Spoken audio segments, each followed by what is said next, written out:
मेरा नाम है। ये आभार महात्मा मिशन 24 कैडेट की तरफ से जो प्रोग्राम किया गया है, इसका मेन मुद्दा ये है कि हमारे लोग राजनीतिक सत्ता में कैसे आए। ये राजनीतिक सत्ता में आने के लिए हमें सबसे पहले हमें ये जानना पड़ेगा कि हम राजनीतिक सत्ता में क्यों नहीं है, क्योंकि पूरे भारत के अंदर ये सर्वविदित है कि ये जो 100% कास्ट 85% के ऊपर रूल करती है।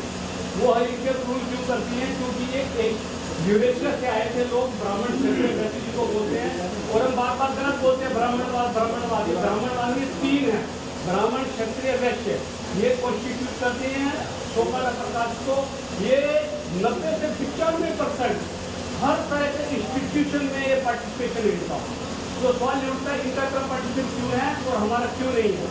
इसका कारण ये है कि इन्होंने मन गलत कहानी बनाई कि ब्राह्मण मुंह से पैदा हुआ है, क्षत्रिय हाथों से पैदा हुआ, पेट से बढ़िया पैदा हुआ है, जिसको वैश्य बोलते हैं, और शुद्ध पैर से पैदा हुआ है। ये कहानी मनगढ़ंत थी। इसको M.N. श्रीनिवास खुद ब्राह्मण ने, कास्ट ने इंडिया एंड अदर से बहुत ही क्लियरली कही कि ये केवल कवि की कल्पना थी। सवाल ये उठता है ये कवि की कल्पना है तो सत्य कैसे बनी? ये सत्य किस लिए बनी कि इसको इम्प्लीमेंट करने के लिए ब्राह्मण ने तलवार चढ़ाई क्षत्रिय को। ये कहा हमने ये कानून बनाया है और इसका जो इम्प्लीमेंटेशन ना करे उसको कत्ल कर दो। उस वजह से व्यवस्था चलती रही। लेकिन सवाल ये उठता है ये व्यवस्था अभी भी क्यों चल रही है? जब देश आजाद हुआ तो जो ब्रिटिश एम्पायर था उन्होंने बहुजन समाज को एक सत्ता क्यों नहीं पकड़ाई? 3 लोगों को क्यों पकड़ाई? इनको इसलिए पकड़ाई क्योंकि ये मेजोरिटी में बहुत ही ब्रिलियंट लोग होते हैं और हमारे लोगों ने आज तक इनके ऊपर रिसर्च नहीं की। हमारे लोगों का एक ही प्लान होता है, ब्राह्मण विदेशी है, DNA नहीं मिलता, घोड़े पे आए थे, गधे पे भेजेंगे। ऐसा सुन के ये बहुत ही भ्रमित हो गए। इन्होंने सोचा कभी ये घोड़े पे आए थे, हम कभी गधे पे ही ना बैठाते हैं। तो इन्होंने क्या किया, एक षड्यंत्र के तहत पूरे भारत में नौकरियां खत्म करी हमारे लोगों की। उसकी वजह से ये प्रूव हो गया है कि हमने गलती की थी, बुराई करके हमें इतनी गलती नहीं करनी है। हमें ये जानना है कि जो अजय बांगा वर्ल्ड बैंक का चेयरमैन बनाया गया है अमेरिका के प्रेसिडेंट के द्वारा, वो साइंटिफिक स्टूडेंट थे, उनको उन्होंने क्यों बनाया? और यूके का प्राइम मिनिस्टर वो बना है जिसने देश को हमारे 200 साल गुलाम बनाया। उस कंट्री की महानता देखो, गुलाम लोगों को उन्होंने अपने देश का प्राइम मिनिस्टर बनाया क्योंकि वो व्यक्ति 45 लाख रुपए पर ईयर की फीस उसका पापा भरता था। अगर उसने 10 साल की स्कूल में पढ़ाई की तो 4 करोड़ 50 लाख उसने फीस भरी, फिर वो ऑक्सफोर्ड से पढ़ा। हमारे आदमी भी फॉरेन कंट्री में जाते हैं, हमारे आदमी प्राइम मिनिस्टर क्यों नहीं बन पाए? कोई क्यों बना? क्योंकि यहाँ पे कहना बहुत जरूरी है कि जिंदगी का आधार एजुकेशन नहीं होती। ये एजुकेशन के लिए हम बोलते हैं गलत नहीं है, लेकिन संपूर्णता को लिए हुए नहीं है। क्योंकि इसको बहुत ही अच्छे रूप में तथागत गौतम ने यह कहा था कि गरीबी एक नरक का रूप होती है, एक अभिशाप है। वंडर टाइटल में एम भाषण ने कहा था कि गरीबी नरक के रूप से भी खतरनाक होती है। और BHU के प्रोफेसर ने तो यहाँ तक कह दिया कि मौत के खौफ से भी खतरनाक बीमारी गरीबी का खौफ होता है। तो हमें ये देखना है, हम बातें करते हैं हमें पॉलिटिकल पावर में आना है। हमारा आदमी 100 रुपए और एक शराब की बोतल पे दनादन बीजेपी को वोट देता है। इन्होंने इसीलिए 80 करोड़ लोगों के हाथों में कटोरा इसलिए पकड़ाया है कि हम तुम्हें नाच देंगे, चावल देंगे और गैस का सिलेंडर देंगे, उसके बाद में महंगा भी कर देंगे, तो वो वोट हमें ही मिलेंगे। तो हमें ये सोचना साथियों, हमने इनकी गुलामी से कैसे निकलना है। हमें इनकी गुलामी से निकलने के लिए बाबा साहब बी आर अम्बेडकर की ये बात भी माननी पड़ेगी जो लोगों को बहुत कम को पता है। बाबा साहब बी आर अम्बेडकर ने कहा था कि हमारे जो डेवलपमेंट का कारण होगा वो व्यवसाय भी होगा। क्योंकि ये हम कहते हैं ना कि ये सोकार्ड गलत होते हैं। मैं आपको उदाहरण देकर बोल सकता हूं कि सोकार्ड प्रकाश के सारे ही लोग गलत नहीं होते। जो सुप्रीम कोर्ट का चीफ जस्टिस जस्टिस चंद्रचूड़ है, उन्होंने आम सभा में कहा कि एक लॉ कंपनी में एक अपना शेड्यूल कास्ट लड़का चले गया तो उसको पूछा गया आप कौन है? उसने ईमानदारी से बताया मैं I belong to schedule caste. तो उसको बोल दिया उस लॉ फर्म के चेयरमैन ने अगले दिन से मत आना। यह बात सुप्रीम कोर्ट का chief justice national law society की मीटिंग में बोल रहा है। आप बताइए ऐसे व्यक्ति को हमें घृणा करनी चाहिए या उसका तारीफ करनी चाहिए? बाबा साहब बी आर अम्बेडकर इतने महान थे कि इन्होंने ब्राह्मणों की इनकी बुराइयां नहीं की, बल्कि उनकी जो उनके अंदर बुराइयां थी उसको कम करने के लिए मूवमेंट चलाया। बाबा साहब जब 5 साल के थे उस वक्त महादेव गोविंद रानाडे की डेथ हुई थी, वो हाई कोर्ट के जज थे। तो बाबा साहब ने लिखा है कि अगर ये हाई कोर्ट के जज ना होते तो राजा राम मोहन राय के लेवल के, वर्ल्ड लेवल के समाज सुधारक होते। लेकिन कहने वालों को ना हमारे बाबा साहब, किसको कहा? ब्राह्मण को। वो गलत तब कहा गया, वो ठीक था तब कहा। उन 1857 से पहले उसने बीए ऑनर्स और एलएलबी ऑनर्स में 120 रुपए की स्कॉलरशिप दी थी उस जमाने में। तो ये लोग बड़े ब्रिलियंट होते हैं, इनके ऊपर हमें रिसर्च करनी चाहिए, इनकी बुराइयां नहीं करनी चाहिए। जो यूयू ललित सुप्रीम कोर्ट के चीफ जस्टिस बने, उनके पापा शपथ समारोह में 95 साल के जिंदा बैठे थे उनके सामने, वो भी हाई कोर्ट के जज थे, उनके पापा भी उनके थे। लीला सेठ जो सुप्रीम कोर्ट की जज बनी, अजय बैकग्राउंड सुने कितनी जबरदस्त होती है। 70 साल पहले ऑक्सफोर्ड यूनिवर्सिटी की एलएलबी की गोल्ड मेडलिस्ट थी, वो सुप्रीम कोर्ट की जज थी लीला सेठ। उनके लड़के ने गोल्डन गेट और सुटेबल बैक दो नाम लिखे, उसके ऊपर उस पर 14 करोड़ रुपए की पेमेंट मिली थी। पिछले साल लीला गीतांजलि पांडे को 48 लाख रुपए रेत समाधि लिखने के ऊपर मिला। अरुंधति राय को बोर्ड ऑफ समाधि लिखने से मुकर अवार्ड मिला, जिसकी बहुत सुप्रीम कोर्ट की जस्टिस रूमा पाल।